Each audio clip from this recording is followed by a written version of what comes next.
All right, guys, today we are going to be reading for 20 minutes to make me speak better, just like Kai Cenat. So the book is called Crying in H Mart by Michelle Zauner. I've already read a little bit of it, but I guess let's just get to reading. Let me start the timer. All right, it's on the clock. By then, thank God, I had at least upgraded to a Taylor acoustic and played out of a SWR Strawberry Blonde amp I'd chosen solely because I liked red and cream color combo. I fumbled through open chords using a capo along the neck for each song so I could reuse the same chord shaped, and I sang teenage songs about longing for the simpler times, not realizing that's exactly what these times were supposed to be. When I finished, I got a "good job, sweetie." Is this good? Yeah. From my parents, who generously allowed me to hang around for the rest of the show. Maria Taylor played a red gritstick hollow body that looked comically large on her thin frame. I grabbed Nick's shoulder in excitement as she started the chords to Xanax, the lead single off her new record that I had been putting on all my mixes. The song started like a ticking clock, drumsticks clacking against the snare rim as she cataloged her anxieties and fears, afraid of an airplane, of a car swerving in the lane, of the icy mountain roads we have to take to get to the show. She jolted her torso forward in the last strum, and the members of the band who'd stood stock still through the entirety of the first two verses collapsed in unison into the chorus. Even as I sang along to a song that specifically addressed the constant challenges of life on tour, even as I watched them play to a small ridge of at best 30 people in a small town they probably regretted booking. Witnessing someone who toured the country playing songs they wrote was a revelation. I shared a stage with this person, sat 2 feet away in the same room as them, and I had glimpsed the life of an artist, and it felt for that moment like a path slightly more within reach. After the show, Nick gave me a ride home in his parents' Nissan Maxima. He was proud of me, and it felt good that someone I looked up to was seeing me in a new light. "You should really record an album of all your songs," Nick said. You should look into the studio where we recorded the Barodowies." The next morning, my mom took me to lunch at Seoul Cafe, the restaurant near the university run by a Korean couple. The husband worked the floor while the wife cooked in the back. Its only fault was that the service was slow, the husband easily flustered when he had more than 3 tables to deal with. As a workaround, my mother would call on the drive over about halfway between our house and the restaurant and phone in our orders in advance. "Do you want bibimbap today?" she asked, holding the steering wheel with one hand and searching the contacts of her pink Razr flip phone with the other. "Yeah, that sounds good." "Ah, nay, a Joycey." Every time my mother spoke Korean, the text sprawled out before me like a Mad Lib. Words that were so familiar mixed with long blanks I couldn't fill in. I knew she was ordering jampong with extra vegetables because I knew these words and because she always ordered the same thing. If she liked something, she stuck to it, ate it every day, seemingly never tiring of it. Until one day she just moved on inexplicably. When we arrived, my mother greeted the old man at the counter with a big smile and burst into Korean while I doubtfully poured hot tea for us from a large metal urn and placed our napkins, metal spoons, and chopsticks on the table. She paid at the counter, grabbed a Korean magazine from the front, and brought it back to our booth. "I really like them here, but they're very slow. That's why Mommy always called ahead," she whispered. She flipped through the magazine, drinking her barley tea and taking in the Korean actresses and models. I think maybe this would be a nice hairstyle for you, she said, pointing at a Korean actress with perfectly neat, wavy tresses. She flipped the page again. This kind of military jacket is very popular in style in Korea now. Mommy want to get you one, but you always wear ugly thing. The old man wheeled our dishes over on a cart and placed our orders and banchan on the table. The rice at the bottom of my dolsot crackled, and my mother's seafood noodle soup billowed a steam bath from its bright red surface. Mazite de soyo, the man said with a slight bow, wishing us a good meal as he pushed his cart back to the counter. What'd you think of my show yesterday? I said, squirting gochujang into my bitmap. Honey, don't put too much gochujang or it tastes too salty, she said. She swatted my hand away from the bowl. I set down the red squeeze bottle with token obedience. Nick said he knows a studio where I could record my songs. I'm thinking since it's just a guitar and vocals, I could record like an album in 2 or 3 days. It'd only be like $200 for the studio time. And then I could burn the discs home. My mother lifted up a long string of noodles, then let them drop back into the broth.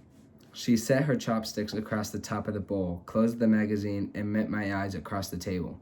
I'm just waiting for you to give this up, she said. My eyes fell into my rice. I broke my yolk with my spoon and pushed it around the stone bowl over the vegetables. My mother leaned in and began spooning some bean sprout soup into my bitmap. The liquid sizzled against the sides. I should have never let you take guitar classes, she said. You should be thinking about the colleges, not doing this weird thing. I brought my left leg up and down nervously.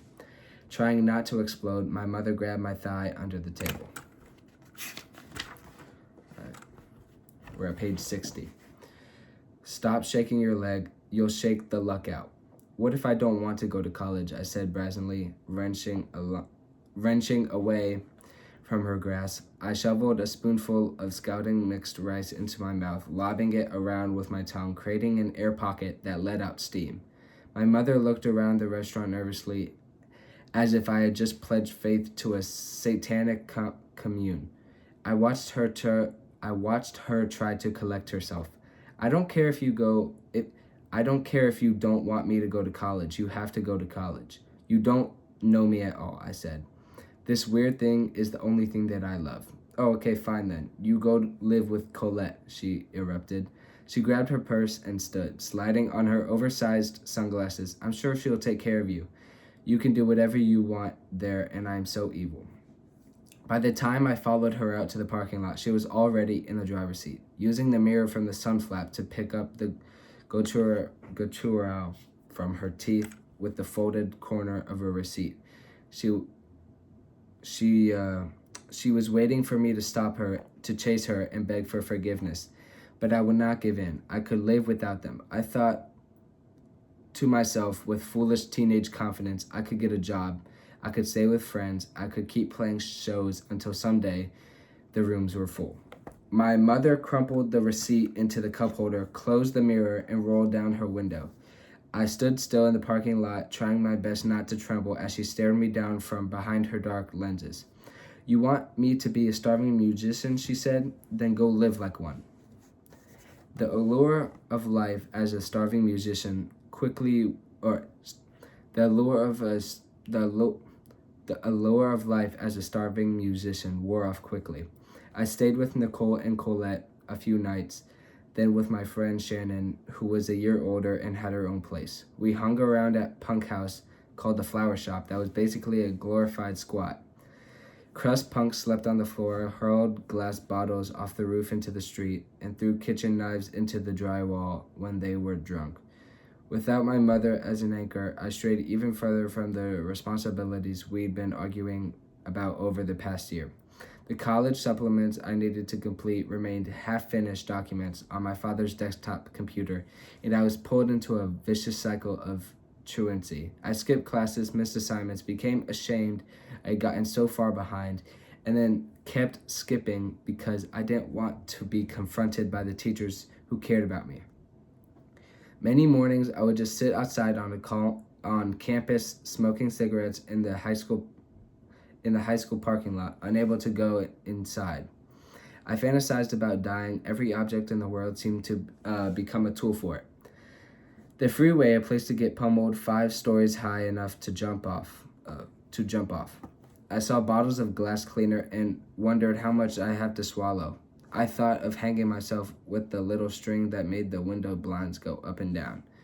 When my midterm report card revealed I was failing all my classes and that my GPA needed to be plummeted, my mother scheduled a meeting with the college counselor and begged for help. Frantically, she gathered the necessary documents, including the scrapped writing supplements, and sent them out to colleges I'd previously shown interest in. When I finally returned home, I began to see a therapist who prescribed medication for some emotional breathing room and addressed a letter to accompany my college applications explaining that this shift in mood and performance had been indicative of a mental breakdown. It's hard. My remaining months at home were scored by a fraught silence. My mother would drift from room to room, rarely acknowledging my presence. When I opted not to attend senior prom, she had offered little more than a passing remark, despite the fact that we had picked out a dress together nearly a year beforehand. I yearned for my mother to speak to me, but tried to appear stoic, knowing full well my construction was much weaker than hers. She seemed unfazed by her distance right up until the day I packed to leave for Bryn Mawr. When at least the silence was broken, when I was your age, I would have died for a mom who bought me nice clothes, she said. I was sitting cross-legged on the carpet, folding a pair of overalls, stitched entirely out of plaid patches I bought from Goodwill. I set the overalls inside my bag, alongside my ugly sweater collection, and an oversized Daniel Johnson shirt I had cut into a muscle tee. I always had to wear Nammy's leftovers and then watch Unumi get new ones by the time they got to her. She said, "On the East Coast, everyone is going to think you're a homeless person." "Well, I'm not like you," I said. "I have more important things to think about than the way I look." In one fell swoop, my mother gripped me by the hip and spun me around to strike my backside with her palm. It was not the first time my mother had hit me, but as I grew older and the bigger the punishment seemed more and more unnatural. At that point, I weighed more than her, and the strike hardly hurt. Aside from the embarrassment of feeling much too old for the practice. Hearing the commotion, my father made his way up to the stairs and looked on from the hallway. "Hit her," my mother instructed. He stood still, watching dumbly. "Hit her," she screamed again. "If you hit me, I'm going to call the police." My father grabbed me by the arm and raised my hand. But before he could bring it down, I wriggled out of his grasp, ran to the phone, and dialed 911. My mother looked at me as if I were a worm, an unfamiliar speck eating away all her efforts. This was not the girl who clung to the sleeves at the grocery store. This was not the girl who begged to sleep on the floor beside her bed with the phone to my ear. I stared back at her definitely, but when I heard a voice on the other line, I panicked and hung up. My mother took it as an opportunity to tackle me. She grabbed me by the forearms, and for the first time, we were locked together, wrestling to pin each other. I tried to fight her off, but discovered there was a physical place I would not go, a strength I knew I had to overtake her but could not access. I let her pin my wrists and climb on top of my stomach. "Why are you doing this to us? After everything we had given you, how can you treat us this way?" She yelled, her tears and spit falling onto my face. She smelled like olive oil and citrus. Her hands felt soft and slick, greased with cream as they pushed my wrist against the coarse carpet. The weight of her on me began to ache like a bruise. My father hovered over us, unsure of his place in it all, searching for a reason why a kid like me could wind up so miserable. "I had an abortion after you because you were such a terrible child." Her grip went slack, and she shifted her weight off of me to leave the room. She let out a little cluck, the kind of sound let out when you think something is a real shame, like a passing dilapidated building with a beautiful architecture. There it was. It was almost comical how she could have, how could, it was almost comical how she could have withheld a secret so impressive my entire life only to hurl it at such a moment. I knew there was no way I was truly to blame for the abortion that I had, that she said had said it just to hurt me, and as I had hurt her in so many monstrous configurations. More than anything, I was just shocked she had withheld something so monumental. I envied and feared my mother's ability to keep matters private. As every secret I tried to hold close, I tried to hold close ate away at me. She possessed a rare talent for keeping secrets, even ones from us. She did not need anyone. She could surprise you with how little she needed you. All those years she instructed me to save 10% of my life like she did. I never knew it meant she had also been keeping a part of herself for me too. 4 minutes. We can do that. This could be my chance. I thought to make amends for everything, for all burdens I had imposed, a hyperactive child, for all the vitriol I'd spewed as a tortured teen, for hiding in department stores, throwing tantrums in public, destroying her favorite objects, for stealing the car, coming home on mushrooms, drunk driving into a ditch. I would radiate joy and positivity, and it would cure her. I would wear whatever she wanted, complete every chore without protest. I would learn to cook for her, all the things she loved to eat, and I would single-handedly keep her from withering away. I would repay her for all the debts I had accrued. Oh, I gotta make sure I'm recording. That would have been. I would be everything she ever needed. I would make her sorry for ever not wanting me to be there. I would be the perfect daughter. Over the course of the next 2 weeks, my father was able to arrange an appointment at MD Anderson, and my parents flew to Houston. With better imagining, they discovered my mother did not have pancreatic cancer, but a rare form of stage 5 squamous cell carcinoma that had likely originated in the bile duct. The doctors told them if they moved forward with the surgery, the first doctor suggested that she would have bled out on the operating table. The recommended course of action now was to return home and hit it with the 3-drug Molotov cocktail. Then followed up with radiation if the results were positive. My mom was only 56 and despite the cancer, relatively healthy. They felt if they went in strong, there was a possibility she could beat it. Back in Eugene, my mother sent me a photo of her new pixie cut. She had the same hairstyle for more than 10 years, simple, straight, and falling just below her shoulders. Sometimes she wore it in a loose ponytail, often with a visor or a sun in the summer, a beanie or a little newsboy cap in the fall. Aside from the perm she had when she was younger, I never seen it styled or in any other way. It suits you, I messaged back, ecstatically following up with a number of enamored animated emojis. You look younger, Mia Farrow. It meant in the photo she was smiling, posing in front of other white wall in the living room, near the kitchen counter, where my parents kept their car keys, and the landline. There was plastic tape port on her chest, its edges secured with the clear medical tape. She looked almost coy. Her expression was hopeful, her posture slightly bent, and it made me hopeful too.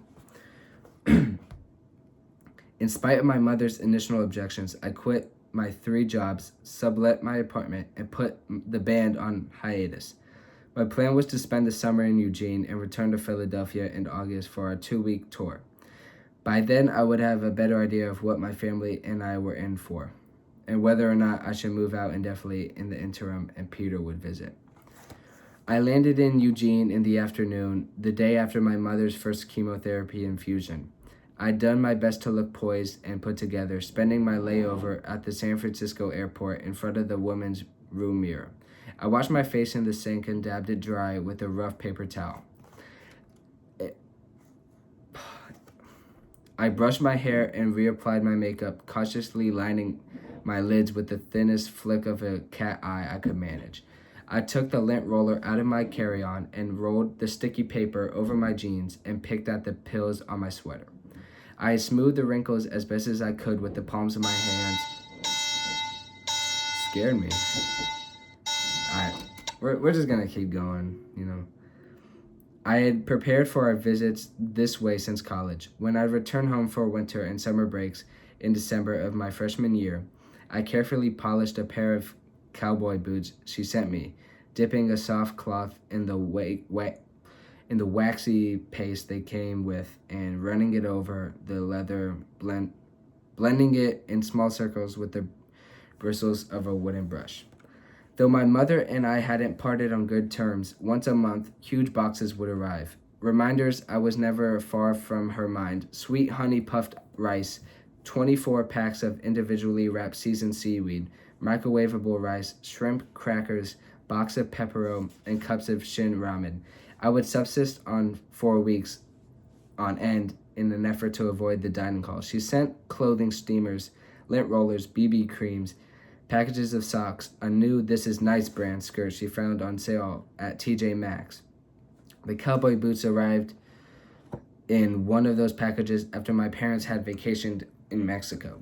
When I slipped them on, I discovered they had already been broken in. My mother had worn them around the house for 2 weeks, smoothing the hard edges in 2 pairs of socks for an hour every day, molding that flat sole with the bottom of her feet, wearing in all the stiffness, breaking through the tough leather to spare me all discomfort.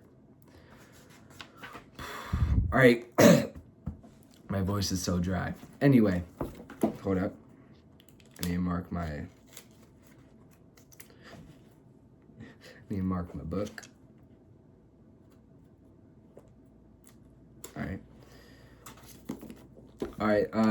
If you made it this far, hope you did. Thank you, actually. People actually watch my videos.